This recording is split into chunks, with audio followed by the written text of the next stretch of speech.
Hey everyone, welcome to Talks of Thailand. My name is Jon. Today's story is about a man who says Thailand gave him everything, yet took everything away at the same time. Don't forget to subscribe to the channel if you haven't already, give the video a like, and let's get in to today's story. I've had some very bad and unfortunate things happen in my life, and I'm not trying to exaggerate by saying that I felt in a way that Thailand gave me so much, so many amazing things, and such a great opportunity in my life, yet I ended up losing what I had.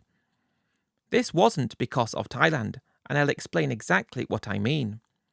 I lost everything I had in a way, and I was going to go back to Thailand just to relive what I had before everything went wrong. My first time in Thailand was in the mid-1990s. I was in my early 20s, just living a normal existence back at home. I wasn't miserable or unhappy or sad or anything.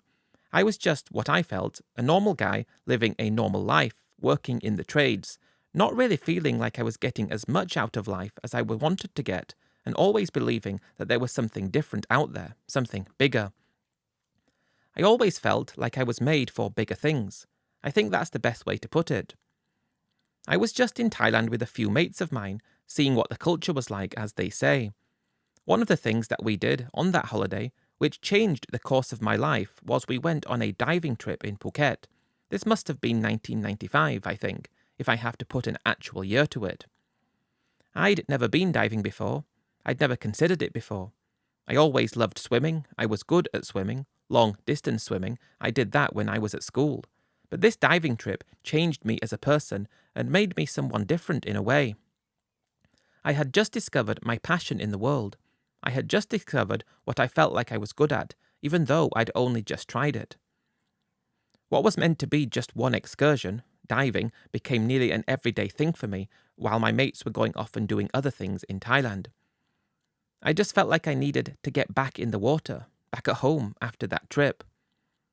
I started researching jobs where diving was a possibility, and while I was attracted to the romantic kind of jobs you could get, diving in shipwrecks, in shallow waters, in beautiful, calm, clear oceans, those kind of things, the more I researched, the more I found out that there was a big possibility as a commercial diver working on the rigs in the North Sea.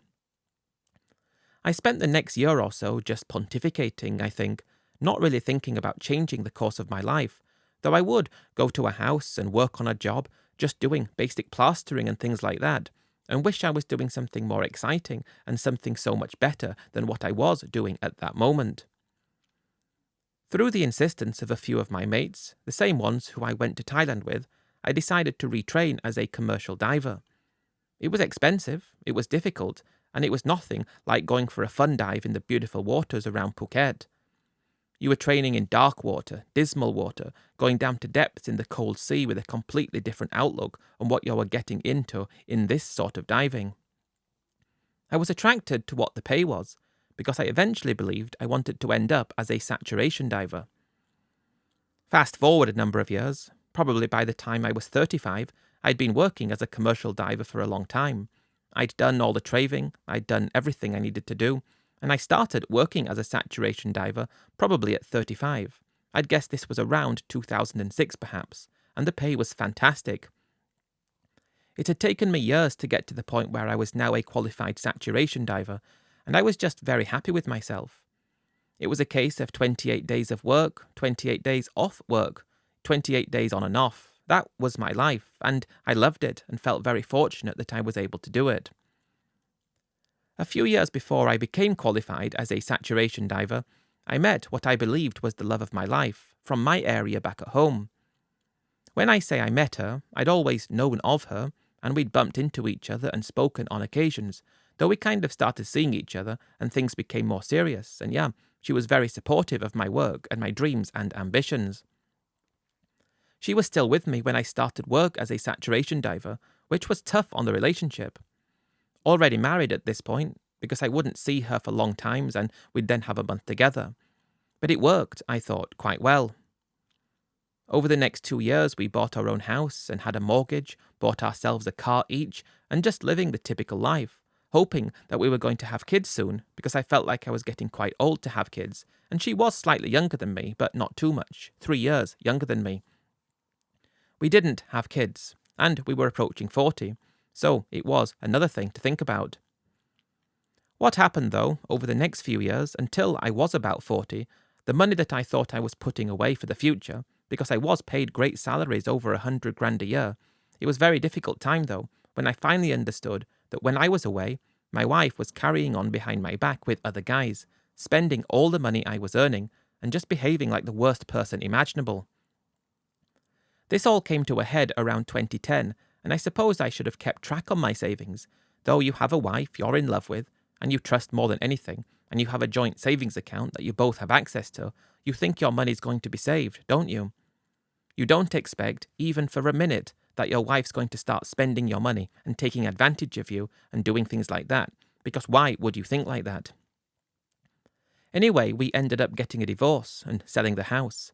I'm in a huge depression. Going to work after that for the first time was torture, and I had, and this is so heartbreaking to admit, probably £100,000 that I got out of the house. Given the fact that in terms of what we should have had been saving, if she was faithful and did what she should have done, which was not steal the money I was earning and use it with other guys and things like that, then we could have probably had £500,000 saved up. That happened though, and it was so cruel. I went back to work and okay, I was putting some money away, though I just felt like I needed a break and I needed to, take a bit of time to myself. And because I had a month off every month kind of thing, it was a draw, taking me back to where the whole profession and career began, which was that trip to Thailand where I discovered my love of diving and my love and passion for the industry. I decided in 2010 that I was going to go to Thailand, maybe do a fun few dives, spend a month there, take stock of my life and see what could happen after that, would be able to do, kind of get back on track in life, because I felt like I wasn't on track anymore. I'd lost track. I'd lost so much money. I'd been cheated on, stolen from, and I needed to really put myself into a better frame of mind, and that's why in 2010 I went to Thailand again. Immediately on touching down in the country, this time around 15 years since I was there last, I felt that sense of calm come over me like I did on the first time. Thailand was a place for fun and adventure and excitement and happiness, and it wasn't a place to feel sorry for yourself or feel miserable or down in the dumps or anything like that. It was just a place where you felt good about yourself, even if you were depressed about something going on at home. Perhaps it was the sunny weather that made you feel good. Perhaps it was the easygoing nature of the people there. Perhaps it was how cheap it was and how fun it was. I will never know. After spending a night in Bangkok, I headed to Phuket because I just wanted to get into the sea, back to where it all began for me. I had a great couple of days just diving and living that, not doing anything else. After that, though, I kind of came to the point that, well, you can dive any time. Maybe go and look at something else in Thailand. One of my other passions was always motorcycle riding. I had a full motorcycle license from very early on in my life, and while I only had one bike left at home, I had a few which I ended up selling after everything went wrong with my wife. I decided that based on the understanding that Thailand was a place that people went to and did motorcycle tours, I thought I would go and do the famous one known as the Mae Hong Son Loop, where you start off in Chiang Mai, then you go to Pai, Mae Hong Son, and then Mae Sariang, and then back to Chiang Mai. It sounded like it would be a very fun adventure, and that's what I was really drawn to. You could rent a bike for not very much money, choose any type of bike you wanted, and end up having a great time and experience something else that was different. I went back to Bangkok, had a good time there for 2 days, then headed up to Chiang Mai, and I went out on the loop. Spent a week doing that, and by this point I'm just feeling re-energized. I'm feeling like I'm ready to get back to work. I'm ready to start saving some money and start righting the wrongs that had happened in my life. I still had a week left or so in Thailand, and it was then when things made another big shift.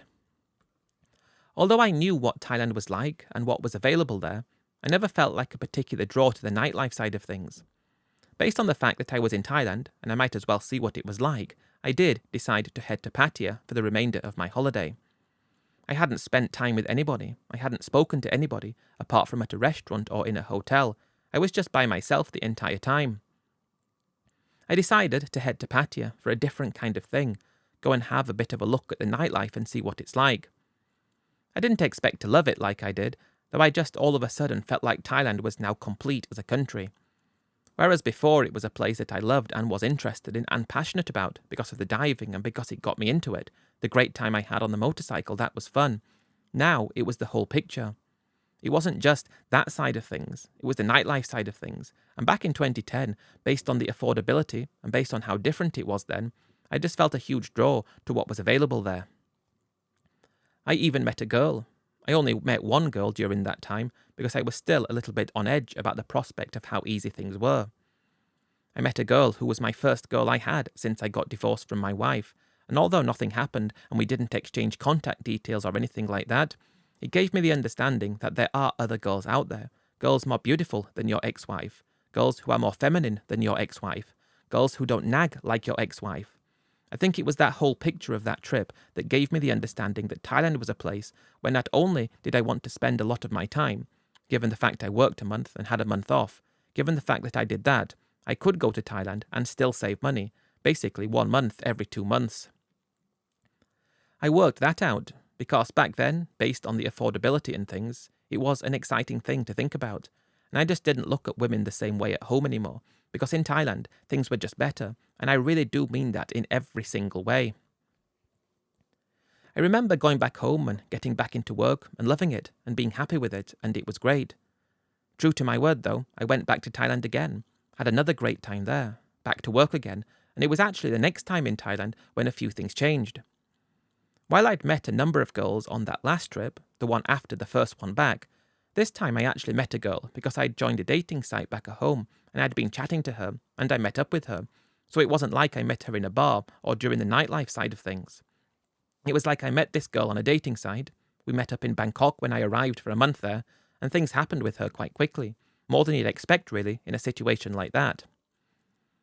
Although I believed she was genuine, I believed she was a genuine girl and she wasn't in that world in terms of the nightlife thing, I believe she was what she said she was. She said she was a teacher. She didn't earn a lot of money. She was from a place called Lopburi, not too far away from Bangkok. She wasn't from Isan or anything. At this point, I'd already learned about Isan and what all the connotations were that went along with that place. She had 2 kids though. She was 27 years old, and we just hit it off straight away. I wasn't expecting, and of course, hand on heart, I have to actually say this as it was, I wasn't expecting that I would meet her. We met up for dinner my first night back in Bangkok. I wasn't expecting her to join me back at my hotel, though it was as if she was really interested in me and really wanting to get to know me and really liking me based on the conversations we'd had since we started chatting, which was only a few weeks ago. I wasn't expecting that. I thought it would take time and we would take things slowly, and maybe if things go well at the end of the holiday, maybe you'll get a bit of luck then. She was already spending the night with me though, and this was the first night back, and she's not leaving afterwards. Then she's not leaving in the morning. The following morning, she says, "What do you want to do today?" Although I probably would have said, "I want to go diving or go on a motorcycle." Because I was with her, though, I said, "What do you want to do?" Believing she was going to leave, but she didn't. She said, "Have you been to Safari World yet?" I said, "What's Safari World?" Apparently it was a place where you go and look at animals and they have shows and things like that. Do you want to go there? "Yes, if you want to," I said, so we went there. And she's holding my hand when we're walking around. She's talking about her life, and I'm talking about mine and what happened to me. And it's kind of like the more we're talking, the more she's trying to latch onto me. And this is if I'm considering things looking back on them, as opposed to thinking about them in the moment. I just thought she'd seen something in me that she liked. Although I'd seen something in her that I liked, I wasn't madly in love with her, or I wouldn't have been very upset at that point if things had not worked out and we went our separate ways. I probably wouldn't have given it a second thought, though I was attracted to how much she appeared to like me. I think that was the thing. I was attracted to what she seemed to do when she was with me, and how she seemed to behave when she was with me, and just how delicate she was, and how she always seemed to want to please. We walked around Safari World, and after we did that, it was okay. Wasn't the best place I'd ever been, but she said, "I'm hungry, let's go and have something to eat." We headed back to Sukhumvit where I was staying. I was staying just a little bit away from the Asok intersection, as if you're walking down Sukhumvit Road, a really nice hotel that I was staying at. So we headed back to Sukhumvit and she goes up to the room with me. Again, she's being very forward and very exciting and very like she's really falling for me and she wants to show me that. I'm just going with everything, not thinking be careful here. She might have ulterior motives or another angle or anything. I wasn't thinking that. I was just thinking this is great. I've got a month in Thailand and I wonder how long she's going to be with me. We go out for something to eat and go back to the hotel. And the following day, "What do you want to do today?" I can't remember where we went, but we went somewhere. And the days are passing by and she's still with me. I'm not trying to tell her not to be, though probably halfway through my time there, so 2 weeks there, I was starting to have really strong feelings for her, like this could be something real.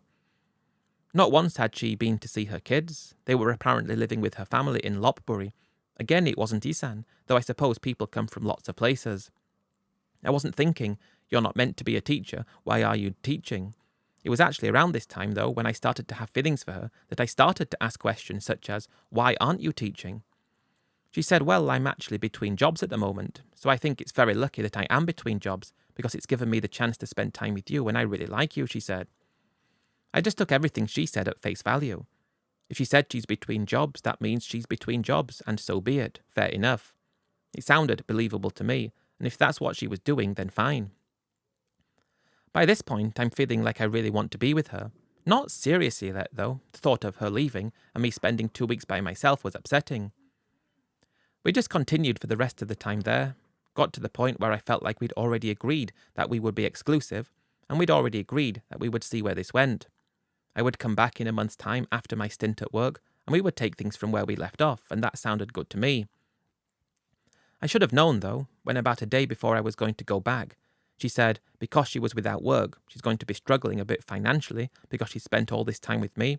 Would it be okay if I gave her a little bit of money to tide her over until I got back? It was only 15,000 baht that she wanted, which was less than 300 quid at the time, and I just thought, yeah, not a problem at all. So I gave that to her. She was over the moon, delighted, saying she can't wait for me to come back, and it was when I was leaving that I started to think, I don't want to be without her. I had a really great time with her, and it was only the feeling of leaving that gave me the understanding that I wanted to be with her, that made me excited to see her and come back as soon as I could. I just got back to work, the normal situation. I'd done it time and time again, and I was still enjoying it and still loving it, though I always started feeling, and this was only very briefly to start with, I was feeling and thinking about, well, I've got a girl now, I've got someone who's waiting for me. I remembered what happened with my ex-wife before, and that kind of situation, and being uncontactable for such long periods of time was depressing, and doing kinds of things like that, you had to work at depth. It was a tough existence. It took its toll on you physically. It was during that time, the first time back after meeting her, that I was thinking, do I want to do this indefinitely? Do I want to continue doing this? Because I don't know what she's doing. That was what I was thinking, although only briefly. I went back to Thailand after that, met up again, and it was during that time that I believe things got more serious, and we were finishing each other's sentences in a way. We were talking about the future together. It was as if we'd already decided that we were going to be together, and although I hadn't spent time thinking about, okay, do I want to spend the rest of my life with her, it was kind of like it was happening in front of our eyes, that this is what we were actually going to do. I don't know if it's what she wanted, or it probably was, or I don't know if she was coming to this idea that it was about, increasing her station in life by being with me or what. I mean, it probably was. Though for me, it was the genuine feeling that I'd been heartbroken before, and I was just getting over that, and she was helping me get over that. And I was thinking I deserve happiness, and if I'm with her, then yes, this could be a really good thing. What happened over the next 6 months was me going to Thailand all the time, getting more and more serious with her, getting more to the point where I wanted to be with her, though also really struggling at work, because I was getting very tired of the job. It was mentally and physically exhausting, and at this point I'm probably 42 years old or so, and it was meant to be, my original plan was, I'll do this until I'm 45 at the latest, and then I should have more than enough money to retire for good.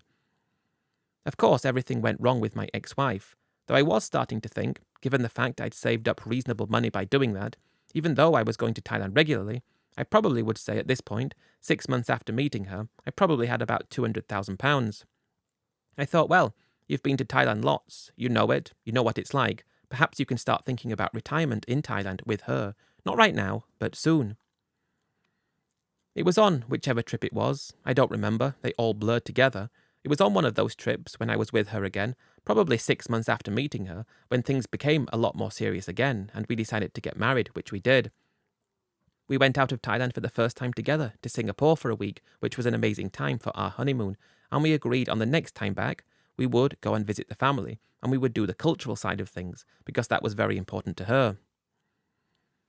We already talked about, and it was already agreed, and I knew lots about Thailand at this point, that I wouldn't be having to pay sinsot or anything, That was something that I'd always looked at as being kind of degrading thing for guys, and she didn't expect it or want it or anything, so that was going to be the next time there.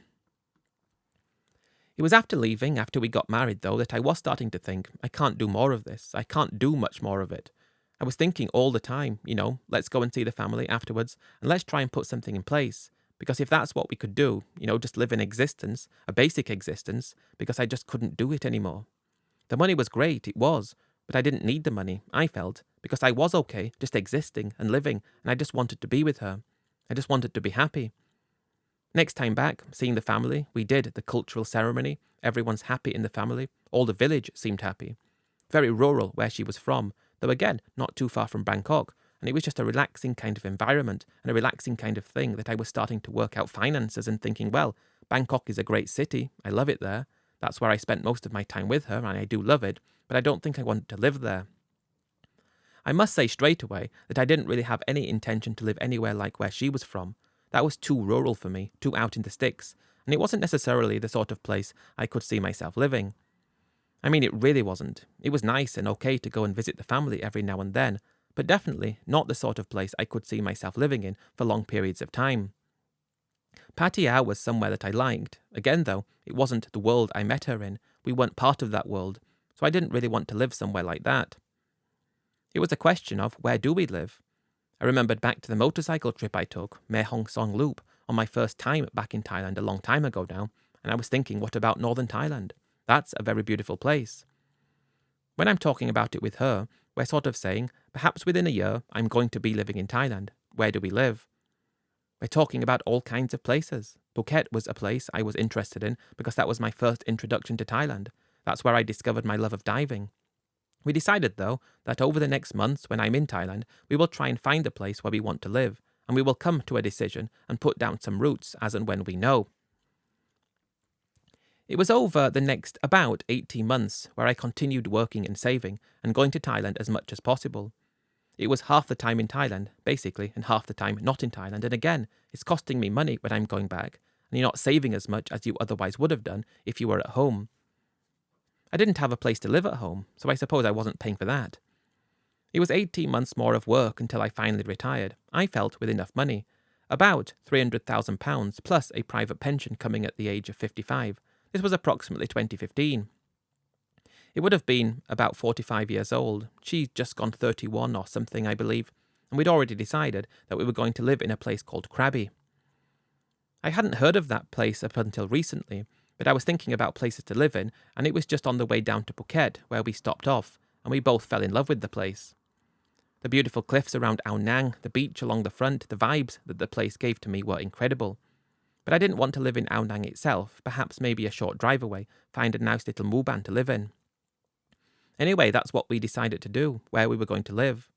I had that money, 10 years away from getting a private pension that I'd paid into, which would have been a decent amount of money because I paid a lot of money in, though I was just a waiting game to get it. I believed we had enough money to live on in the meantime. 10 years to make the money last. Let's set up together, let's start our lives together and be happy together. I mean, we'd already started our lives, we're already married, we're already part of each other's world to such an extent that the thought of not being with her was really an awful thought to have to entertain. I wanted to be with her, and that was the most important thing. She wanted to be with me. I'd never had any kids at this point, and as they say, she had 2 kids. They were still with the family, and she went to see them occasionally, usually when I wasn't there. I believe that's what she was doing. 2015, I'm retired. We've just bought again. This had to go in her name, but we bought a house in Krabi. It was just a small little townhouse. It wasn't anything that was anything to write home about, though it was a townhouse on the end. It had a little bit of a yard outside at the back, which was private, given the fact that there was a big wall separating it to the adjoining townhouse. I put a hot tub in there, a little barbecue in there, and life just began in a way that, it had always really begun, but we were actually living it now, living it full time together. Now I didn't have to put my body through that work that I put myself through for a long time, and I was just happy and excited and living each day, knowing that I didn't have to be torn away from her ever again. At this point, I would say she was the new love of my life, and I believed I was the love of her life, and there was nothing going on, I believe, that was to the contrary of this. I'd probably been in Thailand for 3 months at this point, by the time we had the house and got set up, and again, nothing going on, nothing going wrong, everything perfect, everything like you'd want your life to be when you're with someone. I just thought that's how it was going to remain forever. Given what I had, given what was coming in from what I had, I reckoned that by the time I got the private pension at 55, I'd have about £100,000 cash left, and then I'd have enough money to live on and to have a great life. I knew that I would be eating it into money, but I saved it for this very eventuality, and I was happy with that. I don't know if you could say this is where things started to go wrong, though, and again, unfortunately, things always have to go wrong, don't they? You can't just live life and be happy and everything goes fine. Everything has to go wrong at some point. At least, it does that way for me. I'm noticing again, this after 3 months of being together, back full time, and it's only very tiny things here and there, though I'm noticing that she's on the phone in Thai to people. She'd never been on the phone in Thai when I was with her before, and I was trying to think and work out what's this all about. Why is she speaking to people in Thai so much? Because she had never done it before. Not like she did it occasionally, she'd never done it. Then you have to obviously come to the conclusion that, well, perhaps when I wasn't with her, this is what she did. When I was with her, she was just being exactly like she thought I wanted her to be. Not that I wanted her to be like anything, though it was like when she was speaking in Thai, she'd occasionally go into another room and she'd close the door, but not all the time, only some of the time. One time she accidentally put the phone on speaker, again, only after we'd been living in the house for just over 3 months. She put the phone on speaker, and it was a guy. Who's that? Oh, it's my uncle. He's having problems with my mother or something, whatever she said. While I believed her because I had no reason not to, she did seem to be spending lots more time on the phone than before. Not every day, not necessarily like that, but well, perhaps okay, now we're together, she doesn't have time to be able to do this.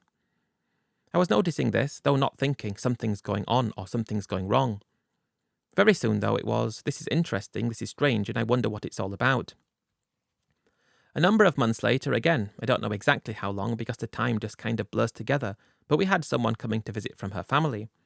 Her mother, in fact, and her 2 kids. We had enough room for them to stay, and they were meant to be there for a week. It was school holidays, apparently, so they came in to stay, and when they're there, she's very different with me.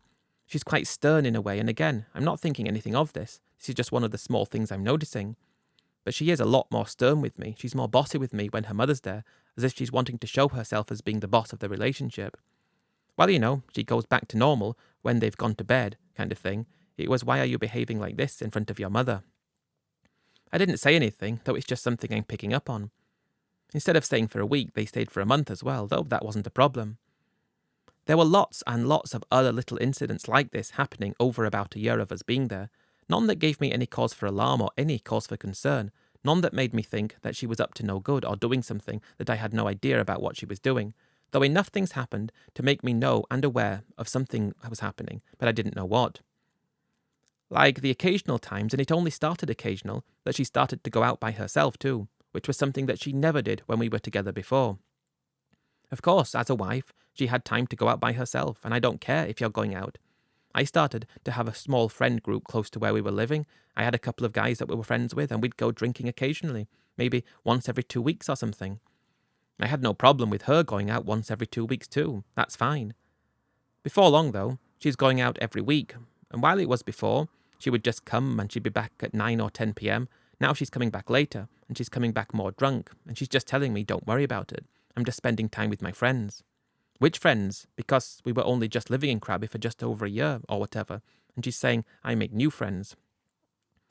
I don't know what it was. I mean, I really don't know what it was, though it was her behaving like that, because when I went to see friends, I never came back drunk or anything about that. You know, it's coming to the point where she comes back from being out at 2 a.m. and she throws up all over the kitchen floor and falls asleep on the kitchen floor because she's that drunk, and I don't understand it. I can't work it out, because I believe we're happy together. I don't believe I'm controlling or expecting her to be anything other than how she was when we met. I'm just, living in a normal existence. I had to ask her, though, why are you doing this? She said, well, before we used to go out all the time and do things, and now you don't want to go out as much. That was true. I mean, I thought that we were going out regularly before, because I wasn't living there all the time. Now I was retired. I was ready to settle down, like I said, and I had aches and pains and things that I shouldn't have had for my age, though it was because of the work I did. I thought that I wanted to relax and settle down. I wanted to go to bed early and wake up early and keep myself in good shape. She was saying, though, I want to go out like we used to, and I said, okay, sometimes. We started talking that we would go out twice a week. She said, okay, and this goes on for a bit longer. We are going out a few times a week as planned, having a few drinks, and she's getting completely drunk while I'm only having a few drinks, and she's still going out on other days to see friends. She says she has friends, and yeah, I can't necessarily work out what's going on here, because it's alarming to me. It's getting to the point of it's being alarming, because I don't understand. She's going out regularly, and she's going out in the daytime too. I mean, sometimes we go places together. Sometimes we wake up and I'm just really happy to just crash on the sofa, just bring up a good documentary and lose myself in it. I'm really happy doing something like that because I've not done that in my life before. I've not been lazy before, and I was enjoying being lazy for the change. I'd be there relaxing, and instead of what I expected retirement to be, she comes and parks herself next to me and, okay, let's take it in turns to choose what you want to watch. You could choose what you want to watch too on TV. You don't have to watch what I want to watch all the time. I'm happy to share. But no, she doesn't park herself next to me. She says, I'm going to go out, and I can't work it out. Because up until, 3 months after we were living together, she'd been exactly the same as always. From the moment I met her, until the moment I decided to be with her, until the moment we decided to live together and buy a house in her name, everything had always been the same, and I thought it was going to be like that. As soon as things had settled down after we moved in, though, it was like she'd already got this thing, and she was looking for something else. She was looking for some kind of excitement, but I don't know what it was. That's the really difficult thing. I do not know what it was. At least I didn't know what it was at that moment in time. Before long, again, it's not a sudden thing. Time's going by and she's going out more and more, and I hadn't yet resigned myself to the fact that let's just drift apart and just live and be whatever it will be. I still loved her. I still felt like I wanted to be with her. She always said she loved me and wanted to be with me, though if she wanted to be with me, why was she behaving like this? I could never get her to say why. I could never pinpoint anything as to what she was doing, but I decided one day that when she went out, I should have probably done this a long time ago before, but I always trusted my wife. Again, that was a big problem with my first wife, wasn't it? Trusting someone who ended up destroying your life. But I always trusted her, and she said she's going to see friends. Why not? And going to the hair salon and just chatting. When Thai girls get together, they chat and talk about all kinds of nonsense things, and they can do that for hours on end. They don't get bored in the same way that people, or for example, my old wife from the UK would have got bored just doing something basic.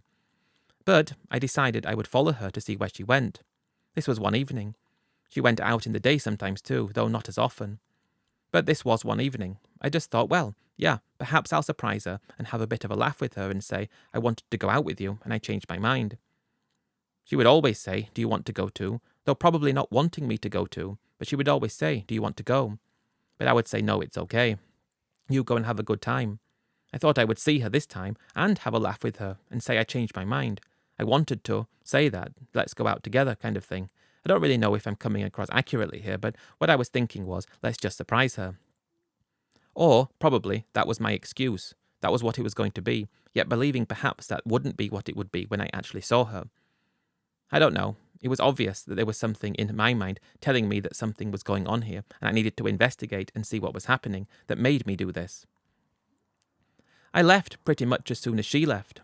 She's on the motorcycle, and I jumped into the car. I always never really understood how she was able to drive that motorcycle so drunk. She would come back on the motorcycle drunk all the time, and I really didn't like that. She sets off, and I follow on behind, though unfortunately I lost track and couldn't see where she went, and I ended up having to go home. Arriving back home, actually having a bit of a laugh to myself, saying, well, that was a failure. I actually made an excuse to buy, on this time, a new bike, a big bike, because I hadn't had one yet since the last one I had at home, which, to be honest, at this point, I still had at a family member's house. I decided to buy a bike, and perhaps have a bit of fun, easier to follow her kind of thing, but on the other hand, I just wanted to have a good time with it because I missed it. Also, she had a scooter, and I wasn't really enjoying using that. But I thought eventually I will follow her again, because that night I just didn't see where she went. She came back very drunk again though that night, and yeah, let's see what happens. The weeks are going by, and by this point I have got the bike, and we actually went off together for a really great trip around Krabi and to Koh Lanta and places like that. Went to Phuket, and we had a great time together, and now she's not on the phone, she's not doing anything, she's just like she was when I had her originally. Everything felt like it was perfect, everything really was fine. I thought everything was great, because it really was. Although it was only a week, it was like everything was back to normal, and I thought perhaps that's got it out of her system, and when we get back home, things will be normal again.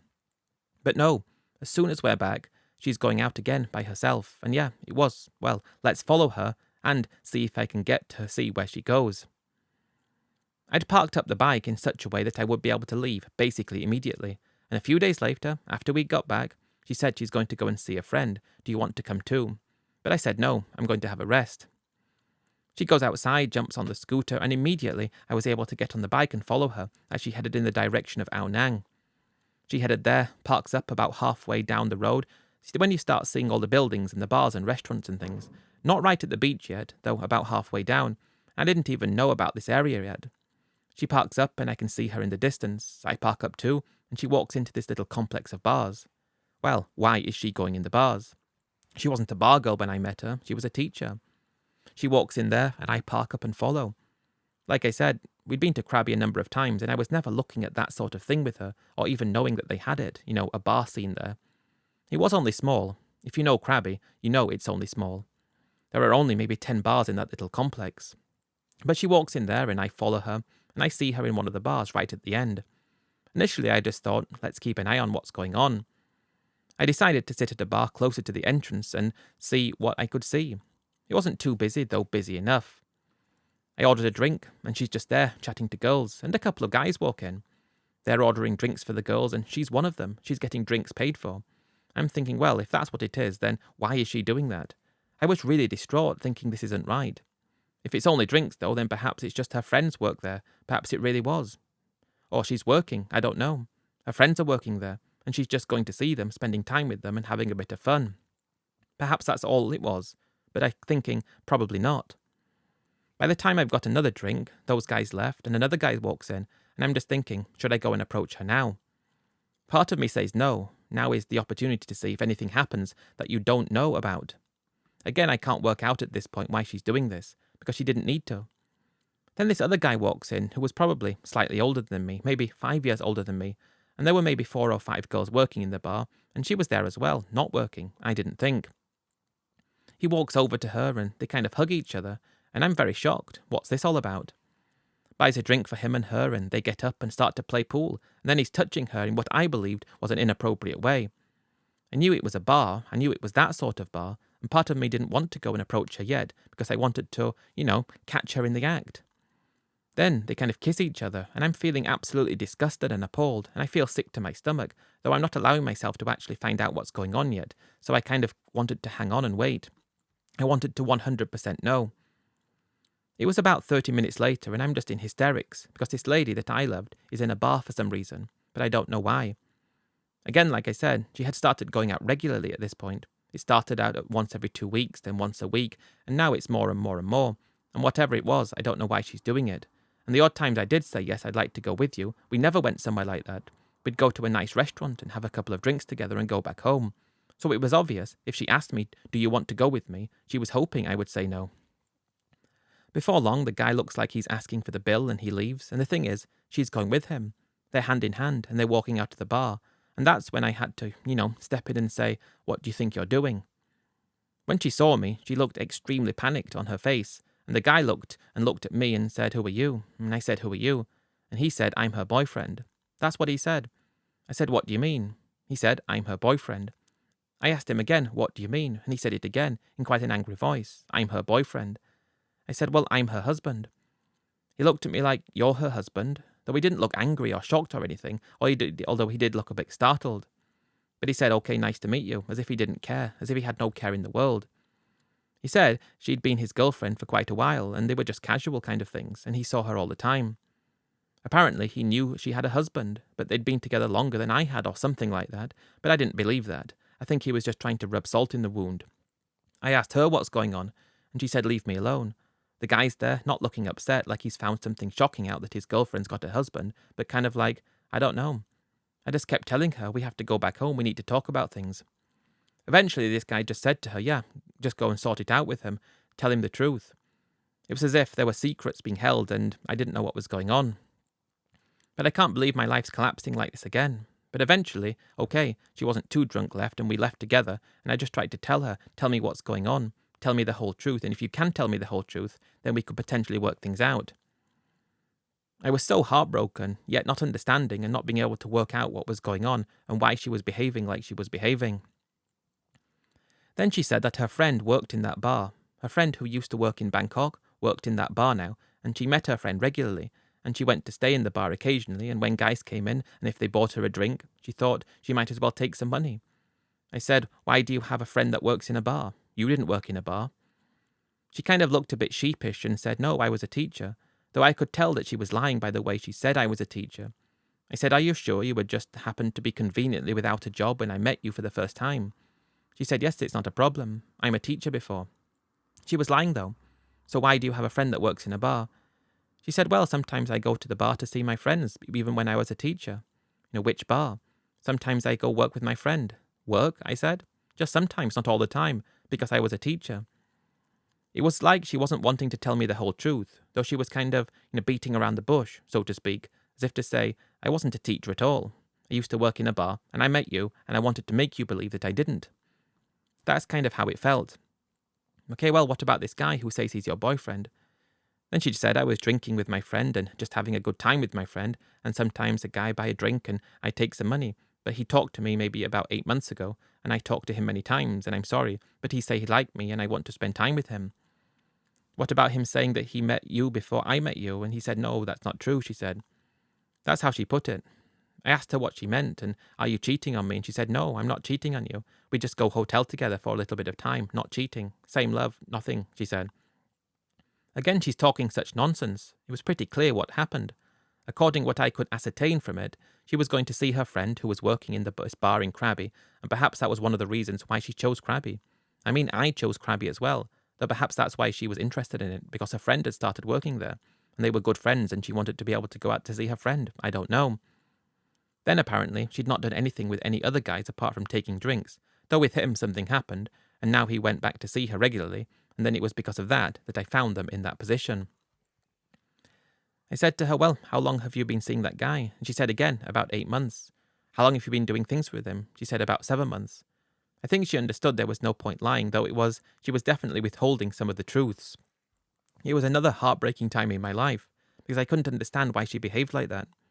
When we were away together, she was fine, she was perfect. She was speaking in Thai more and more again, probably with her friend in the bar. But what about the guy who was speaking to in Thai? Who was that? I'm asking her, "I've heard you speaking in Thai with people, to guys." "But no, this is Nohwing," she said. "That was my uncle." That's one of the things I will never know. Was it her uncle? Was it her father? Or was it a Thai guy that she'd been spending time with as well? That's another thing that I will never know, never be able to wrap my head around. Who knows? It's sad to think about. Now I've got a situation where I've got money in the house that's in her name. That was a big chunk of money. I've got money in her bank account that she's saving, because I thought that's what you did. It was about 2 million baht, so quite a lot of money. I still had money left, though it's like my whole life has just been crashing down again. That guy who was her so-called boyfriend, and I kept asking her, "Why do you think it's okay to do that?" She said, "No problem, just fun." "You're not fun anymore." I think when she said that, her face sort of looked a bit shocked, as if to say, "No, I didn't mean to say that." But, whoa, I don't know. "I want fun all the time," she said. I thought I was fun anyway, but I don't know. I just went to bed after that thinking I don't know what to do. I woke up the following morning and she's saying how sorry she was. She can't believe what happened yesterday. She can't believe what she did. She's sorry. She won't do it again. And I didn't know what to do because I still had feelings for her. I still cared about her, though just, she'd cheated on me and had been cheating on me for months with this guy from a bar when she said she was seeing friends, working in a bar, even though she said she never worked in a bar, but I found out that she did. She was a bar girl after all. But I did tell her, "Okay, I will give you another chance, though you have to tell that guy that you will never see him again. Can you do that?" She said, "Okay." So I'm standing there saying, "Okay, call him." And she said, "No, don't have his number." And of course you have his number. You can't not have his number if you're not seeing him for that long. But she said, "No, I don't have it." I believe she was lying, though again, I had to just take her word for it and just hope things would be okay. Things were okay for a couple of months, though of course she hadn't kept her word. She didn't really go out much, though she went out occasionally. One night after I'd gone to bed, a number of hours after I'd gone to bed, I just woke up for no real reason. I just woke up because I was always a good sleeper. I woke up and walked into the living room, and before I had a chance to announce that I was there, I could see her on the phone talking. "I missed you. I can see you soon. Though my husband problem now." I didn't know what he was saying, because it was obvious that she was speaking to that guy. I didn't hear him, but I heard her. but she was saying all I needed to hear. The more she said, the more I was listening, and I just walked in and said, "I've just heard the whole thing, what are you doing?" Then she just said, "No, I'm just lonely. I just want to speak to someone because you're in bed." I was just thinking, what's wrong with you? I just couldn't work it out. Apparently, and this is something I found out a few days later, because I was able to meet up with that guy and get to the bottom of it, he just said he'd met her once a long time ago, and they were friends, and he just liked to spend time with her. He said that he was never really interested in anything serious, and he believed she had feelings for him or whatever it was. He said, "It's not my problem," and I suppose it wasn't. Again, it was that understanding that, okay, basically you've got to the end of it. There's no point to actually try and change anything. She is what she is, she's done what she's done, she is the person she is, and she'll never change. Let her be like that. I told her I didn't want to stay with her anymore, and I wanted to get a divorce. And this time, probably all in, I lost about £150,000. Still a number of years away from getting my pension, still reeling in the fact that my life had been destroyed by a woman twice. First in England, second in Thailand. The second time was the worst, though, because it was like she didn't need to do that. I was with her. I'd given up the job to be with her. I wanted to be with her. Everything was great. Everything was fine. But no, she wanted to have that excitement. She wanted to carry on behind my back. I believe it was excitement that she was with and after. It was the excitement of getting caught, the thought of getting caught, the thought of being naughty or whatever that seemed to appeal to her. I really don't know what it was, but that's what ended up happening, and that's where we had to leave things. Losing £150,000 and getting depressed and not knowing what to do. I still had some money left, that was the thing, and I was still a number of years away from getting my pension. Not too many, but I started to think, can I make it last? And can I make it last? I really wanted to and thought I could. I just couldn't see myself getting back to work and doing that again, because I was tired of it. I just couldn't see myself spending time with another girl for anything serious because of what had happened twice.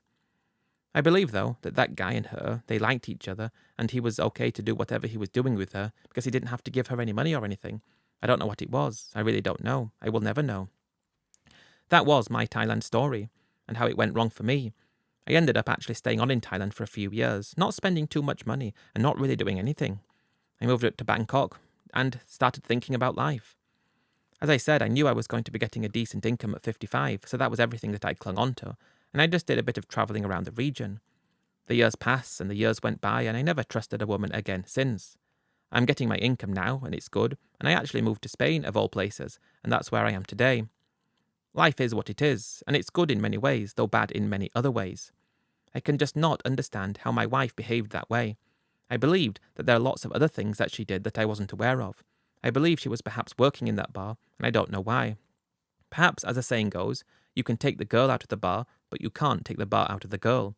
Perhaps that's what it was. Perhaps she was a bar girl when we met. I mean, she probably was. I mean, she definitely was, wasn't she?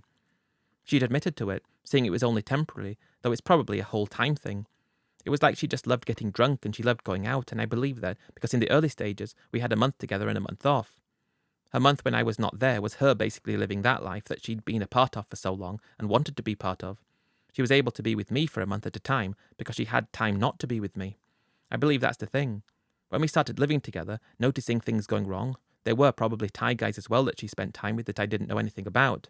This guy calling her, calling himself her boyfriend, it's like, I don't know, what is real? I mean, he wasn't English in the sense of he spoke English but not brilliantly, so perhaps it was just a casual thing and his descriptions of it were just what they were. Again, I don't know, and I never will. She seemed to like him, though. But again, all I can say is I don't know. I think that's the thing. It destroyed me. It really did destroy me. I just wish I could go back to when I started work and I'd never got involved with anybody. I'd be a millionaire now, and that's the sad thing. I'd be a millionaire now, multiple times over, if I didn't have a lady in my life. And I went and tried twice, and it went wrong both times, and I'm not a millionaire today, although I have an okay existence, and I suppose that's all that matters. I wouldn't give you any advice when it comes to Thailand. I'd give you advice about life. If you're a guy and you're making good money, should you actually think about spending your life with somebody, or should you think about spending your life with yourself? Your hard-earned money for yourself, because girls can come and go, but money can't come and go unless you're putting in the hard work and effort to make it. I didn't have anything left after me to put more work in after what had gone wrong, so I had to live a basic existence, though I suppose I'm lucky that I'm able to live that, because some people don't. I'll leave you for now and tell you that Thailand made me and destroyed me at the same time. I think that's the best way to end it. It gave me the life I was able to live, but it took away the life I wanted to live at the same time. Thanks for tuning into today's story, guys. I really do appreciate it. If you're interested in exclusive stories from both Thailand and the Philippines, please check out my Patreon. The link is in the description. Got a number of exclusive stories up there at the moment and more coming soon. Cheers for watching, and I'll catch you in the next story. Bye for now.